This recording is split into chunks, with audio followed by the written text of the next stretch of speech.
Hello viewers, আসসালামু আলাইকুম। Welcome back to my channel চাঁদ রেসিপি হাউস। আমি আজ আপনাদের মাঝে মিষ্টি কুমড়োর ভাজির রেসিপি নিয়ে হাজির হয়েছি। আশা করব আজকের রেসিপিটি আপনাদের অনেক ভালো লাগবে। আমি সব সময় এভাবে করে মিষ্টি কুমড়া ভাজি করে থাকি। এভাবে করে আমরা ভাতের সাথে এবং রুটির সাথে এই ভাজিটা খাই। তাই আপনাদের সাথে শেয়ার করলাম। একটি কড়াইয়ের মধ্যে আমি হাফ কাপের মতো তেল দিয়ে দিলাম, আর দিয়ে দিলাম 2টি শুকনো মরিচ হাতের সাহায্যে ছিঁড়ে। শুকনো মরিচটা দেওয়ার পর আমি কেটে রাখা এই মিষ্টি কুমড়াটা দিয়ে দিব। দেখতেই পাচ্ছেন একটু মোটা মোটা করে এই মিষ্টি কুমড়াটা কেটে নিয়েছি। আমি কিন্তু পেঁয়াজটা আগে দেইনি। এই ভাজিটা করলে প্রথমে মিষ্টি কুমড়াটা তেলের মধ্যে দিতে হবে, তারপর পেঁয়াজ দিতে হবে, তারপর কাঁচামরিচ, লবণ। খুবই সহজ এই ভাজিটা করতে, যে কেউ এই ভাজিটা করতে পারবে, কিন্তু খেতে কিন্তু অসাধারণ।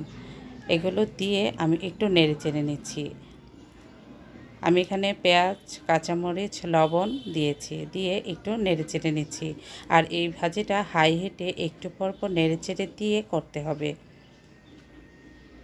আর অবশ্যই চুলার আঁচটা হাই হিট থাকতে হবে, তা না হলে কিন্তু মিষ্টি কুমড়োটা গলে ভর্তা হয়ে যাবে। আর যদি চুলার আঁচটা বাড়ানো থাকে আর একটু পর পর এভাবে নেড়ে দেওয়া যায়, তাহলে কিন্তু ভাজিটা গলে সেদ্ধ হয়ে যাবে ঠিকই, কিন্তু গলে ভর্তা হয়ে যাবে না। দিয়ে দিলাম 1 চা চামচ চিনি।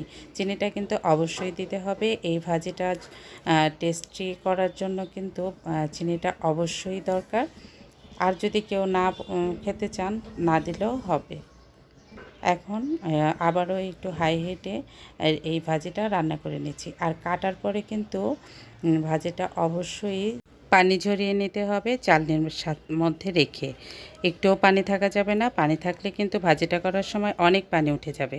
আর সবচাইতে ভালো হয় কাটার আগে ধুয়ে কাটলে। আমি এখানে 1 ফালি মিষ্টি কুমড়ো নিয়েছি এবং কেটে নেওয়ার আগে মিষ্টি কুমড়োটা ধুয়ে তারপর মিষ্টি কুমড়োটা কেটেছি। আপনারাও চেষ্টা করবেন এভাবে ছোট ছোট করে কেটে নেওয়ার আগে ধুয়ে নিতে। আমি কিছুক্ষণ নেড়ে চেড়ে নেওয়ার পর কিছু ধনেপাতা কুচি দিয়ে দিয়েছিলাম। তারপর নেড়ে চেড়ে যখন দেখলাম যে মিষ্টি কুমড়োটা সেদ্ধ হয়ে গিয়েছে, তখন আমি একটি পাত্রে ভাজিটা সার্ভ করে নিচ্ছি। দেখতেই পাচ্ছেন ভাজিটা কিন্তু সম্পূর্ণ সেদ্ধ হয়ে গিয়েছে, কিন্তু গলে যায়নি।